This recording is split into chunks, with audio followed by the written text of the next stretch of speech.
नमस्कार दर्शक बंधु आपण समस्त को ओडिशा तंत्र ज्ञान को हार्दिक स्वागत। आज भिडियो रे गोटे एमिति प्राचीन देहपीड़ा मंत्र देवी जार शक्तिर कौन सीमा नहीं। ये मंत्र एते परीक्षित विद्या जे कौन लोक होना कहीं ये मंत्र गोटे दिन में सिद्ध हुए। तंत्र मंत्र दुनिया रे पाद थापिबाकू हेले निज सुरक्षा निजे करी जानिथवा आवश्यक, नचेत खंडार दुई धार भलिया तंत्र होउची दुई धारुआ खंडा। एपटे गले भी मरिबो सेपटे गले भी मरिबो। बड़रू बड़ गुणिया तांत्रिक समस्ते ये मंत्रर व्यवहार देहकीड़ा व्यवहार करती। देहकीड़ार अर्थ हेउची मंत्र द्वारा अदृश्य शक्ति कवच निज चारिपाखे निर्माण करदेवा, जार फलस्वरूप कौन प्रकार भूत प्रेत नकारात्मक शक्ति राक्षस ब्रह्म राक्षस छुई पारिबेनी। केवल राक्षस कहीं मंत्र द्वारा देह किले मृत्यु भी हुएनी। मृत्यु बोली अकाल मृत्यु किंबा अपमृत्यु कदापि हुएनी। जनकर आयुष पूरी जाइथो या माने नुह जे तार मृत्यु हेबनी।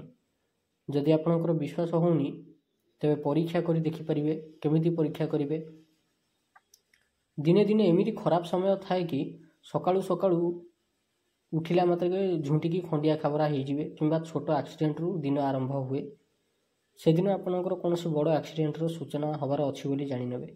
एभली क्षेत्र में जो दिन लगुच जदि किसी बड़ धरणर एक्सीडेंट हबार अच्छी से दिन सकाळु एई मंत्र द्वारा देह किलिकी जातु। रिष्ट आसीबो ता बाटरे चलीजिवो, किंतु साधकर टिके हेले भी किछि क्षति हेबनी, एटा ग्यारंटी। या पूर्वरु मु दुर्गा रक्षा मंत्र भी देइथिली। हजार हजार लोक से मंत्र को परीक्षा करिसंती। 100% एक्सीडेंट हेइथिबा स्थान रे साधकर टिके हेले भी किछि क्षति हेइनी। मंत्र शक्तिर पावर सेटा। ये मंत्र जेउठी देउछि जहा द्वारा आपण देह किड़ी पारिबे। ये मंत्र आज प्रथम थर पाई दउ नाही। ये मंत्र को मु आगरो भी देई सारिछि, किंतु सेथिरे आपणकर समस्तंकर गोटे कंप्लेन थिला जे डिस्क्रिप्शन रे मंत्रटी दिया हेनी। केवल मंत्रटा पढ़िकी सुनई देइथिली बा कहि देइकी सुनई देइथिली, किंतु आज आपणको से मंत्र डिस्क्रिप्शन रे देई देबी। ये जो मंत्र या द्वारा देह किले जे जेमितिया प्रकार तंत्र पेषण जानी करके देखू तुरंत ता ऊपर को उल्टी जीव, तुरंत से क्षण उल्टी जीव। ये मंत्र रे देह किलिके श्मशान को जातु, चिता उपरे बसंतु, शोई पड़तु। को शक्तिर साहस ना जे साधक देहरे हाथ लगे दब। बड़ बड़ देवता भी भय करती मंत्र सामना को आसवा पाई। यार पावर से भली जे परीक्षा करिछि से ही जानिछि। जेते उग्र साधना अच्छी, भूत साधना, प्रेत साधना, राक्षस साधना, जीन साधना, खबीज साधना, देवालन साधना, जक्षिणी साधना, पिशाचिनी साधना, भैरव साधना, भैरवी साधना, चामुंडा साधना, कात्यायनी साधना, रक्त पिशाचिनी साधना, रक्त काली साधना, श्मशान काली साधना, सबुथिरे ई मंत्र द्वारा देह किला जाए। तेबे जाई ही यह आमको सुरक्षा प्रदान करे। उग्र साधना रे ई मंत्रर प्रयोग कले शक्ति 20 हाथ दूर रे ठिया होइकरी कथबार्ता करे, नहेले मुंड उपर चढ़िकी नाचे। साधक को आइदर मार दिए ना पागल कर दिए।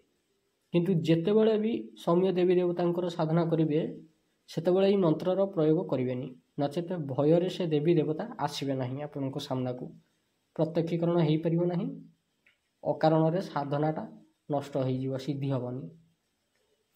को क्षेत्र में आप देह खेली पारे। घर बाहर मात्रे तुरंत देह किलिकी बाहरतु, देखिए से दिन भितर आपण गोड़े कंटा सुधा बाजबनी। संपूर्ण सुरक्षार सह जीवे और संपूर्ण सुरक्षार सह भलरे भलरे घर को फेरिवे। साधना करने को बसवा समय ये मंत्र रे देह किलिकी बसंतु, कौन सी शक्ति हाथ लगेबेनी। पूजा करने समय भी ये मंत्र द्वारा देह किलिकी बसंतु, से पूजार फल अन्य कौन देवी देवता नहीं पारे ना कि आखपाखे नकारात्मक शक्ति नहीं पारे ना।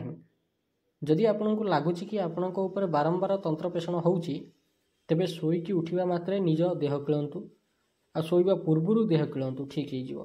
जदि भयंकर स्वप्न आसुची, बारंबार स्वप्न दोष होउची, तेबे सेभली क्षेत्र में शोइबा पूर्वरु देह किलिकी शुअंतु। जदि कौनसी लोक को झाड़फुंक करिया पई जाउछंती तेबे भी देह किलंतु। जदि कौनसी बण जंगल किंबा हॉन्टेड स्थान को जाउछंती जोटी पैरानॉर्मल एक्टिविटी हुए, तेबे सेभली स्थान रे मध्य देह किलंतु।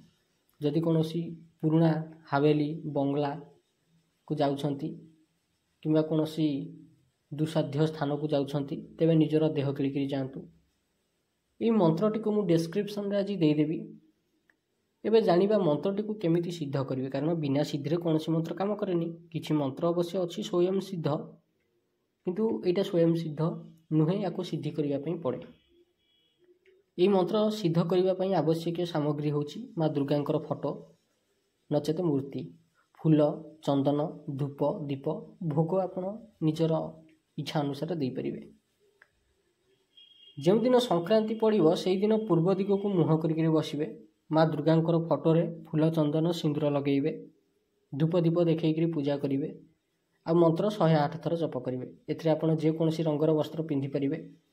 ଲାଲ ପିନ୍ଧିଲେ ବହୁତ ଭଲ, ଲାଲ ରଙ୍ଗର କମ୍ବଳ ଆସନ କଲେ ବହୁତ ଭଲ, ବ୍ୟବହାର କଲେ ବହୁତ ଭଲ। ନଚେତ ଆପଣ ଯେକୌଣସି ରଙ୍ଗର ଆସନ ବସ୍ତ୍ର ବ୍ୟବହାର କରିପାରିବେ, କଳା ମଧ୍ୟ ବ୍ୟବହାର କରିପାରିବେ। ଏଥିପାଇଁ ଆପଣ ମାଳାର ବ୍ୟବହାର କରିପାରନ୍ତି ଜପ ପାଇଁ, ନଚେତ ମନ୍ତ୍ର ଚାଣ୍ଟିଂ କାଉଣ୍ଟର ବୋଲି ଗୋଟେ ଆପ୍ଲିକେସନ୍ ଅଛି ଯେଉଁଟାକି ଆଣ୍ଡ୍ରଏଡ଼ ଫୋନ୍ରେ ଚାଲେ, ପ୍ଲେ ଷ୍ଟୋରରୁ ଆପଣ ଡାଉନଲୋଡ଼ କରିକିରି ତା ଉପରେ ମଧ୍ୟ ଗଣତି କରିପାରିବେ, ନଚେତ ହାତରେ ଗଣତି କରିକିରି 108 ଥର ମନ୍ତ୍ର ଜପ କରିପାରିବେ। କେବଳ 108 ଥର ମନ୍ତ୍ର ଜପ କରିବା ଦ୍ୱାରା ହିଁ ଆଂଶିକ ସିଦ୍ଧି ହୋଇଯାଏ ଏହି ମନ୍ତ୍ର। ଆଗାମୀ ଦିନଠାରୁ ଯେତେବେଳେ ବି ଦେହ କିଳିବାକୁ ଚାହିଁବେ, କେମିତି କିଳିବେ? ନିଜ ଡାହାଣ ହାତର ବୁଢ଼ା ଆଙ୍ଗୁଠିକୁ ନିଜ ଡାହାଣ କାନ ଭିତରେ ପୂରେଇକିରି ଚାପିକି ଧରିବେ, ଆଉ ମନ୍ତ୍ରଟିକୁ ଥରେ କହିବେ, ଗୋଟିଏ ଥର ହେଇଗଲା, ଦେହ କିଳା ହେଇଗଲା। ଏଇ ଦେହ କିଳା 24 ଘଣ୍ଟା ପର୍ଯ୍ୟନ୍ତ କାମ କରିବ। 24 ଘଣ୍ଟା ପର୍ଯ୍ୟନ୍ତ ଆପଣଙ୍କର ଚାରିପାଖରେ ଗୋଟେ ସୁରକ୍ଷା ବଳୟ ଅଦୃଶ୍ୟ ରୂପରେ ତିଆରି କରିଦେବ। এই ମନ୍ତ୍ର ଅଟୋମେଟିକ୍ ଗୋଟେ ସୁରକ୍ଷା ବଳୟ ତମ ଚାରିପାଖରେ ତିଆରି କରିଦେବ। କେଉଁ ଶକ୍ତିର ସାହସ ନାହିଁ ସେଇ ସୁରକ୍ଷା ବଳୟକୁ ଭେଦିଦେବ। ତେଣିକି ଯେମିତିଆ ଗୁଣିଆ ଯେମିତି ବାଣ ପେଷଣ, ଚଣ୍ଡୀ ପେଷଣ, ଚାମୁଣ୍ଡା ପେଷଣ ଜାଣିଥାଉ, କାଛାଣ୍ଡି ପେଷଣ ଜାଣିଥାଉ, ବାଉତି ପେଷଣ ଜାଣିଥାଉ, ଯାହା ଜାଣିଛି ଜାଣିଥାଉ, କିଛି ଫରକ ପଡ଼େନି। এই ମନ୍ତ୍ରରେ ଦେହ କିଳିଲେ କୌଣସି ପ୍ରକାର ପଶୁପକ୍ଷୀ କ୍ଷତି କରିପାରନ୍ତିନି, ବରଂ ସେମାନେ ସାଇଟ୍ ହେଇକିରି ତାଙ୍କ ବାଟରେ ପଳେଇ ଯାଆନ୍ତି।